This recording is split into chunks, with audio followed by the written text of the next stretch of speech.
algo atinja os 4 cantos do mundo. E mesmo assim ainda é difícil, exige muito trabalho. Mesmo hoje é uma coisa que não é tão fácil. Imagina na época de Kardec, então, o quão mais difícil era. E mesmo sem ter internet e nem a ajuda da imprensa na época, porque a imprensa, ou ela, na sua maioria, ela debochava ou era contra o espiritismo, ela não era a favor, mesmo assim o espiritismo conseguiu, em pouco tempo, pouquíssimos anos, atingir o mundo inteiro e ser aplicado no mundo inteiro.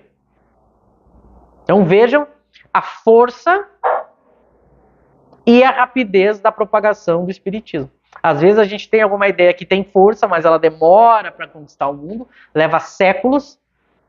E às vezes a gente tem uma propagação rápida, mas a teoria é fraca. Ela é uma moda que passa rápido e logo é esquecida.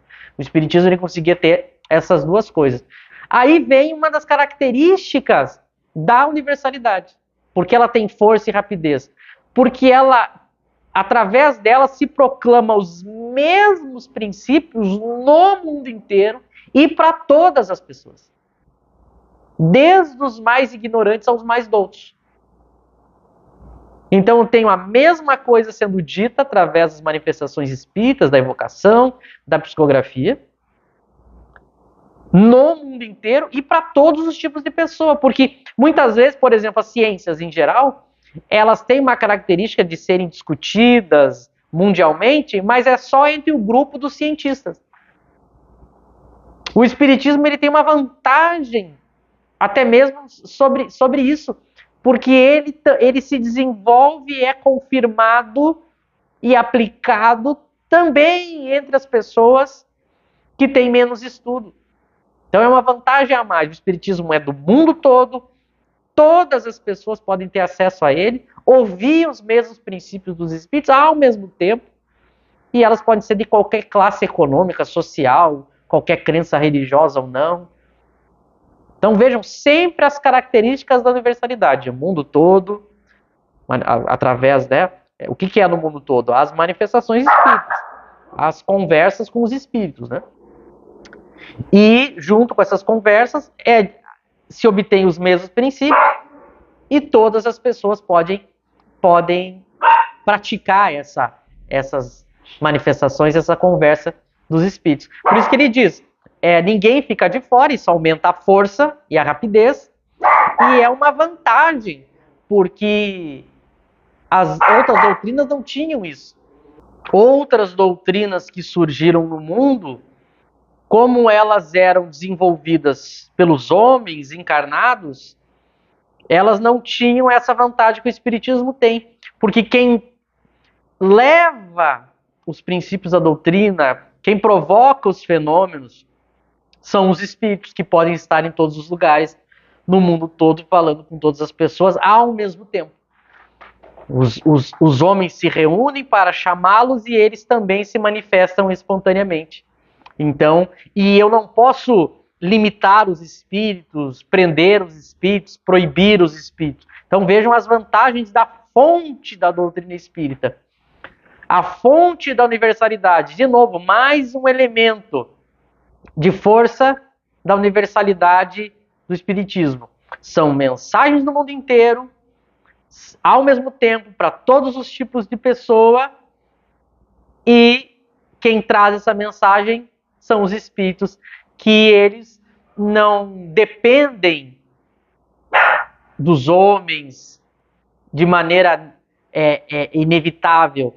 Por isso que ele diz, não teme o mal querer dos homens, porque os espíritos podem se manifestar, inclusive, mesmo muitos homens sendo contra ou não provocando as manifestações. E mesmo que a gente tivesse alguma revolução moral ou física no globo, veja, os espíritos eles não são atingidos por isso. Então a fonte permanece sempre intacta. E a partir do momento que for da vontade deles, eles podem atingir o mundo inteiro e repetir essa onda que invade o mundo no século XIX. Claro que os homens não precisam também esperar a manifestação espontânea para os espíritos se manifestarem. A gente pode provocar através da evocação. Mas mesmo que a gente não provocasse, se for da vontade dos espíritos, como a gente não tem o poder sobre eles, eles podem se manifestar e começar a chamar atenção em todos os pontos, como eles fizeram. Então a fonte do espiritismo ela é inatacável. E isso é excepcional. Não tem nenhuma outra doutrina nossa que tenha essa mesma vantagem. A gente tem doutrinas que se aqueles que cuidam dela, ou aqueles que são seus representantes, se eles acontecer alguma coisa com eles, a doutrina ela é prejudicada. Agora, o dos espíritos não, porque os espíritos são inatingíveis nesse sentido, né? Então, por isso que ele diz que o espiritismo tem uma vantagem que é uma excepcional posição. Só ele tem essa característica. Então, veja que essa característica que a gente tem é uma vantagem sobre as demais.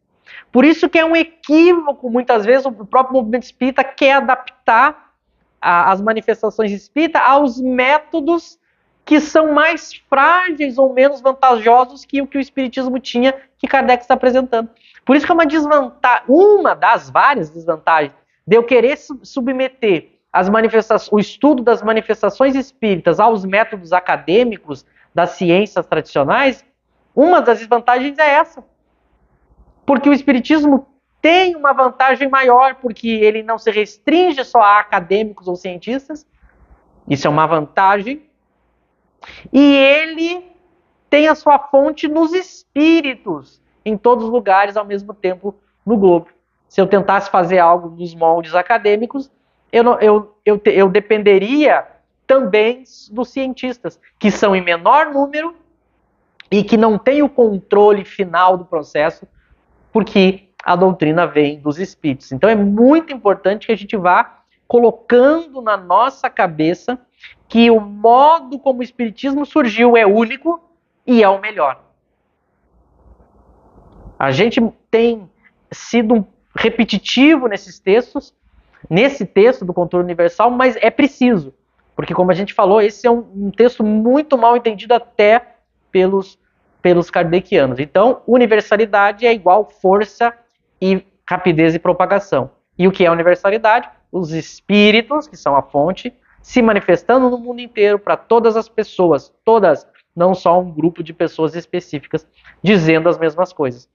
Claro que dentro dessas manifestações eu posso ter um grupo de espíritos inferiores, mentirosos, dizendo mentiras e destoando dessa universalidade dos mesmos princípios que são divulgados. Então, como ele diz ali, as contradições elas são um escolho, porque elas dificultam. Os espíritos inferiores eles podem achar meios de atingir muitos grupos para começar a criar divisões. O que é isso? Nós temos espíritos se manifestando no mundo inteiro, dizendo a mesma coisa, mas à medida que começa a surgir grupos dizendo coisas diferentes e contraditórias, isso gera uma confusão, porque fica mais difícil de descobrir o que é verdade, o que é mentira. Então isso atrapalha o progresso. E isso é um fato que pode acontecer. Mas como Kardec diz, ao lado do mal vem o remédio. Porque junto com este problema, mantendo a universalidade, essas contradições vão diminuindo e vão se apagando. Percebam que Kardec vai começar agora a tratar desse problema das contradições da fala dos espíritos. Porque esse é um ponto muito interessante. Os espíritos que são contra o espiritismo, os espíritos mentirosos, pseudo-sábios inferiores, eles percebem que, bom, se a força do espiritismo está na universalidade, então é justamente aí que a gente tem que atacar o espiritismo. Porque aí a gente tira a sua força e aquela unidade se desfaz, eu crio cismas, divisões, contradições, perco o controle, perco a autoridade, perco a noção de verdade e o espiritismo vai, então, de uma certa maneira, enfraquecendo e morrendo. Por isso que o alvo dos espíritos inteligentes, que são maldosos e mentirosos, é atacar essa universalidade. Gerar uma contradição, tentar atrapalhar o método. Por isso que Kardec vai focar em nos esclarecer como que a gente supera esse escolho, essa dificuldade. Vamos ver Kardec continuando, entrando um pouco mais nessa questão da fonte dos espíritos, nesse método de controle universal dos espíritos,